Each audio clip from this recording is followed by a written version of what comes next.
I'm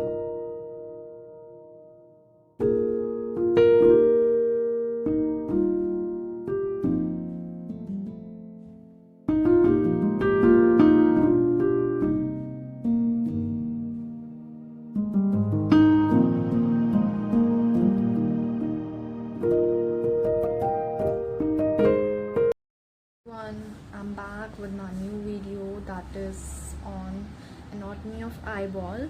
As this video is my first session video that I have already told you that we have advertised for that also, that we are going to organize some sessions starting from the basic of ophthalmology, and then we will proceed to the end of the syllabus of ophthalmology. So the first session is on high, and this is a video which you will see, in which you will see that there are such benefits of attending that ophthalmology discussion on the session of anatomy of eyeball. So if you all are interested after seeing this video, because this is a half one, if you want to get the full, then you have to just attend my lectures which are paid one, and you have to added on my group also.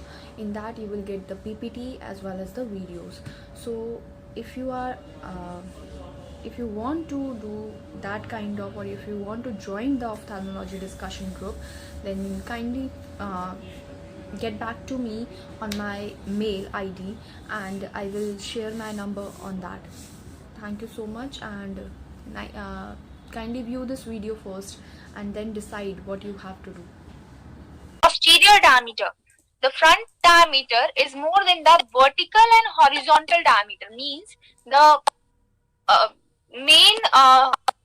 there is no horizontal or vertical combination, as we all know that horizontal and vertical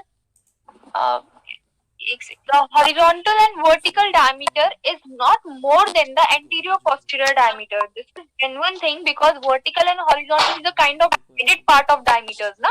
This is not the genuine diameter or the straight diameter, but the straight diameter is more than the vertical and horizontal diameter. Eyeball is having 3 tunics or coat with 2 or more contents. This means that if we talk about the eyeball anatomy, then this is having the 3 tunics or coat.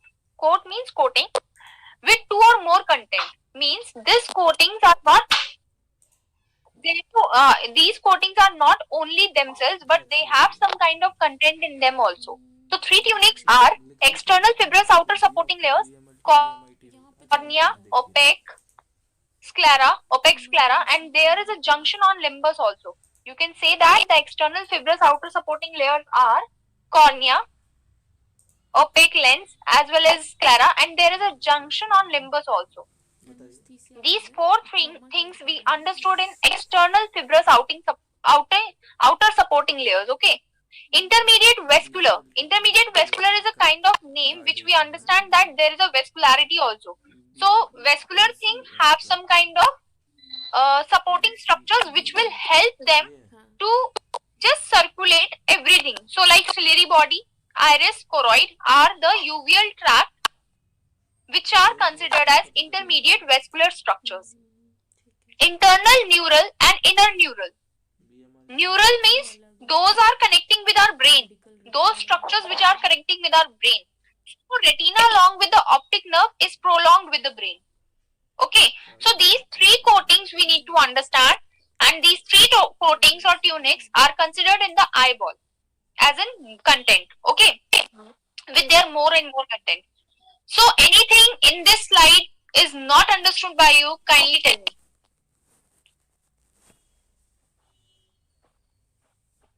Or this is fine? This is fine.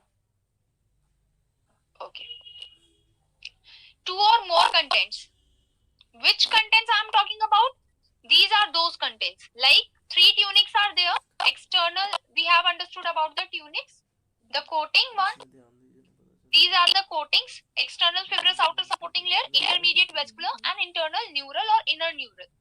Now we are talking about the 2 more contents. That is crystalline lens is considered as the we should study crystalline lens as a part only. Okay, and the three chambers that are anterior chamber, posterior chamber, and vitreous cavity.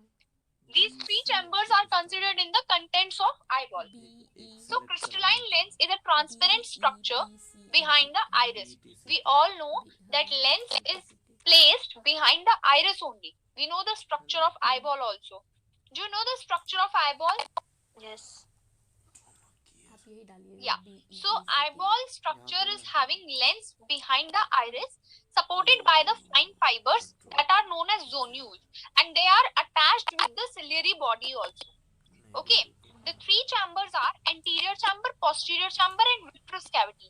The anterior chamber is located between iris and posterior chamber of posterior surface of cornea. That means if we go like we are seeing an eyeball, okay, and after that we are having the parts to get to make it understand, like iris is there, and the posterior surface of cornea. First we need to go we should go with the cornea only, then the iris, and between them there is an anterior chamber. Anterior chamber communicate with the chamber through pupil. Pupil is a major supporting structure for anterior chamber because through that it communicates.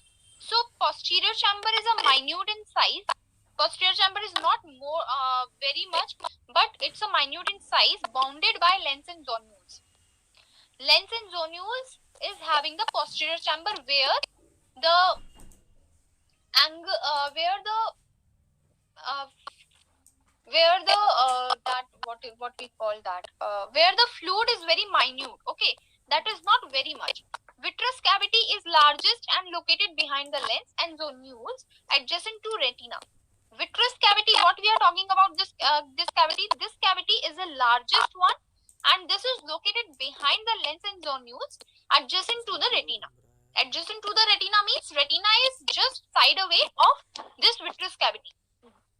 Okay, so these are the contexts we need to talk about eyeball. Lens does not come in any tunic, no? Lens is a No, lens is a outer. Yeah. Lens does not come in any tunic. We need to study lens as a other part. This is not the tunic one. And the horizontal section of an eyeball. What I am talking like, I'm just going to make you understand by this diagram also. First, when we see an eyeball, we see the cornea first. Okay. Then the iris. Okay, and between iris and cornea posterior layer, as you can see, there are two lines for the cornea, right? Blue color. In the blue color, there is a cornea. So the posterior one, posterior means the backside line, and the iris. Between them, there is an anterior chamber. And what you need to understand the posterior chamber? Posterior chamber is a minute chamber. Posterior chamber is a minute chamber between the iris and the lens. Okay, so this is a posterior chamber, that is very minute one, and the anterior chamber is majorly responsible for the, because anterior chamber is having ciliary bodies also. In that portion there is a ciliary body also. So this anterior chamber is having major contribution for the work of glaucoma. If the person is having glaucoma, then angles of anterior chamber matters the most. Okay, so this fluid is mattering the most in our eye instead of posterior chamber fluid. Then there is lens and conjunctiva, anterior tenon capsule, orbital septum. These are the other things which are outside the eyeball. Whenever we are not going through the eyeball, these are the outside parts, you can say. So vitreous chamber is having the major capacity of the fluid, major capacity, and this is adjacent to retina. As you can see in downward of vitreous chamber, there is a retina portion also. So retina is adjacent to vitreous chamber, means it is the side away part of vitreous chamber, and vitreous chamber is having more and more fluid in it. Sclera are the backside part of retina. Choroid is backside part of retina, and retina, choroid, and sclera are not attached with the optic disc, but only retina is attaching with the optic disc. Okay, and that is having macula also in a side away of this retina, there is a macula portion also that is having the image formation on that. Okay, so these are the things we need to understand for an eyeball first. Structure of eyeball. And other things are muscles, Tannen capsules, orbital septum, as you can see in the diagram also, inferior oblique muscles, superior oblique muscles. These are the other things. But the major things we need to understand, I have already discussed that. So dimensions in emetropic eye. Now for an anatomy to be understand, we need to understand that emetropic eye is having what kind of dimensions. The anterior posterior dimension is 24 mm, which is asked by every optometrist or every ophthalmologist, or you can say the employees of ophthalmology department. This question is very much important, that anterior posterior diameter is what, and everyone like कि कभी कभी भूल भी जाते हैं, तो उस type का नहीं होना चाहिए. Anterior posterior diameter is 24 mm and horizontal diameter is 23.5 mm, vertical diameter is 23 mm, and the anterior posterior length of an eyeball. This is a note one thing. Anyone wants to say something? Ma'am, macula is a part of retina, no? Yeah, And because macula is having it lies, you said, at the side of retina. this is a part of retina, and macula is a kind of there is a fovea kind of, means depression. Okay, macula is having a depression also, as you can see in this diagram. Look, here it is, na? Macula area. You can see this depression also on retina. Are you able to see that? Yes. This is a depression. So on this depression, we can consider that it is a thinnest kind of part of retina. Okay, this is the thinnest part of retina, you can say, and this is having the image formation on that. Through this only, this area only, the person can see any image. Okay, so this is a major part of retina Control Okay. minus delete. with the thinnest Yes, thinnest portion or thinnest depression.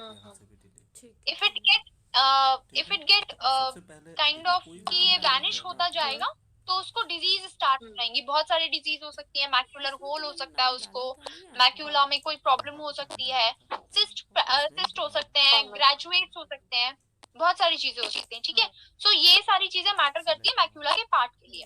अगर वो चीज matter हो रही है तो it is difficult for a person to see anything. Anterior posterior length of eyeball at birth is 17.3 mm. Are you able to understand this thing? Yes. At a time of birth, we have only 17.3 mm, and after that, it will increase till 24 mm. Okay, and it reaches as an adult till 7 to 8 years of our age. After 7 to 8 years, we have the anterior posterior diameter fully developed. Now the cornea. Cornea, we all know this is a transparent layer or transparent part. For 1/6 part of external fibrous coat of the globe as eyeball. We have considered external fibrous coat as the cornea, opaque, sclera, and one more thing is there.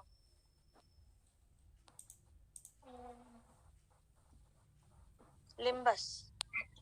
Yeah, and limbus. So yeah. So these four things are considered. Sorry. These four things are considered as an external fibrous coat. Instead of these four, we have the cornea as the 1/6 part of external fibrous coat. Medical lab technician. Okay, this is a major part of our eye. This is a major part of our eye. Means they are telling like they are saying like that कि जो हमारा पूरा area है eyeball का, ठीक है, eyeball का 1/6 part external fibrous coat से आया है. मतलब एक्सटर्नल फिब्रस कोट का एक पार्ट ही पूरे आईबॉल का 1/6 पार्ट है. Okay, So it is oval in shape from in front, band circular from behind. This is oval in shape and circular from behind. Main refracting medium of eye. From this part only, we have the refractive error or refractive power of our eye. Okay? The front or anterior diameter, horizontal diameter is 12 mm and vertical diameter is 11 mm. We are talking only about the cornea. Okay? And the back posterior diameter are, horizontal diameter is 11.5. You all know na, horizontal and vertical. Yes. So horizontal diameter is 11.5 and vertical diameter is 11.5. Both are same in the posterior part, but in the front or anterior part, they have the horizontal different and vertical different, around 1 mm difference between them. Thickness is vertical diameter, thickness is at the center 0.5 to 0.58 mm, at periphery 1 mm, and radius of curvature of anterior surface is 7.8 mm, posterior surface is 6.5 to 7 mm. Radius of curvature is different because it is oval in shape in front and circular from behind. Okay? So refractive index is 1.37 and dioptric power is 42 diopters. क्या हो गया? At the birth, size of cornea is 80% of its adult size. It means if we are talking about the size of cornea, आंसू हो रहा है क्या? as we have understood about emmetropic anterior posterior diameter, na, it is around very much less. It is around 17.3 mm in the at the time of birth, but after that it will increase to till 24 mm. Same as that, we have the cornea only developed. We have the cornea 80% developed only at the time of birth, and after that it will reaches up to the adult size till the 3 years of age. Okay. Layers of cornea. This is a major thing, and I have mentioned this in table so that it will be very much easier for you all to understand about the layers of cornea. Epithelium is having a cell type that is a squamous stratified type. We all understood about the cell type in our classes or in our schools, what kind of cells we have in our body. So squamous there is, cylindrical there is, columnar there is.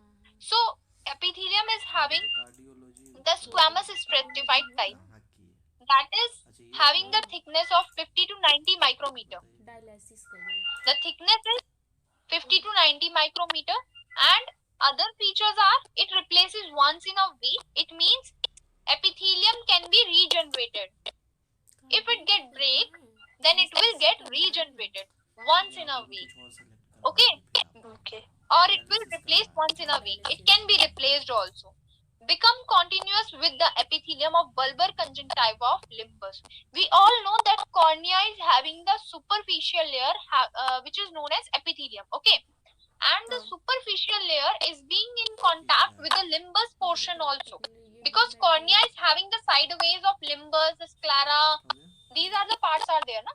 So, limbus is being attached with the epithelium of the cornea, with the epithelium layer of cornea.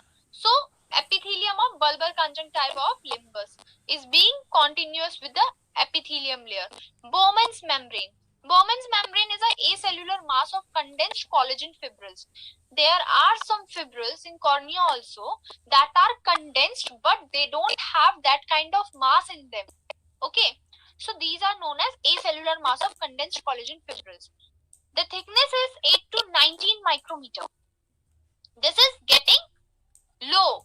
After that, whenever we are talking about the layers of cornea, then these get low, but stroma is having most of the thickness in it, because stroma is having the major portion of cornea layer. Okay, stroma is the biggest layer of cornea. You can say that, largest layer or biggest layer, whatever the word you want to use. So Bowman's membrane is having 8 to 19 micrometer. If it get destroyed, it doesn't get regenerated. If the cornea is having if the cornea is having major injury, okay, and the epithelium layer is gone, Bowman's layer is gone, then what happens? Bowman's layer won't get regenerated. Okay, it is not a true elastic membrane. It is not there is no elasticity in it, resistance towards infection and injury. But what happens if it doesn't get regenerated? It is having that capacity to hold the injury or to get resist towards the injury or infection. That's why it is very much less injured or less getting infected. Okay, stroma is the collagen fibrils that are known as lamellae also in the scientific terms, and the cell embedded in hydrated matrix of proteoglycans that are known as ground substance. Collagen fibrils it is made up of collagen fibrils and the cell embedded in hydrated matrix of proteoglycans, because the stroma is a major portion. Stroma is holding a major portion of cornea. Okay, so it is having most of the fluid in it. It is having most of the cells in it. It is having most of the nutrients in it. So that it will get circulated within the eye. So collagen fibrils and lamellae and cell embedded in hydrated matrix of proteoglycan, that are the ground substance, which are having the thickness of 0.5 millimeter, because the stroma is holding a major part of cornea. So it is having 0.5 millimeter thickness. The Dua layer beside this layer known as predesmate membrane. It means before the 2013, there is no layer after stroma instead of desmate membrane and endothelium. Okay, but there is another membrane rediscovered by 2013 by any I think there is a Punjabi person who has invented this Dua layer in 2013. This Dua layer is after the stroma considered. Okay, so most of the cornea is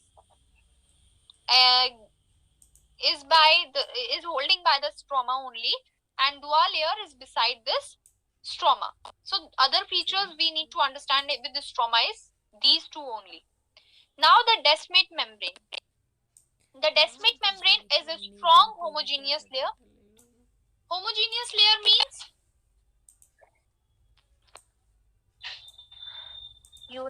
anyone wants to uniform. Yeah, uniform. So strong homogeneous layer is uniform layer. Uniform layer means it can get mixed by any other layer also. So strong homogeneous layer or any other mixture also binds the stroma posteriorly. Posteriorly stroma के साथ bind करता है. Elasticity is there. इसमें elasticity होती है. It is having that elasticity. All for today's video, and I hope you all like it. So kindly share it, subscribe it, as well as join my ophthalmology discussion channel or group. That is the paid one. You got the sessions starting from the basic of ophthalmology, and in the end you will get the benefit of having all the things revised, as well as if you want to understand deeper, then kindly join that group.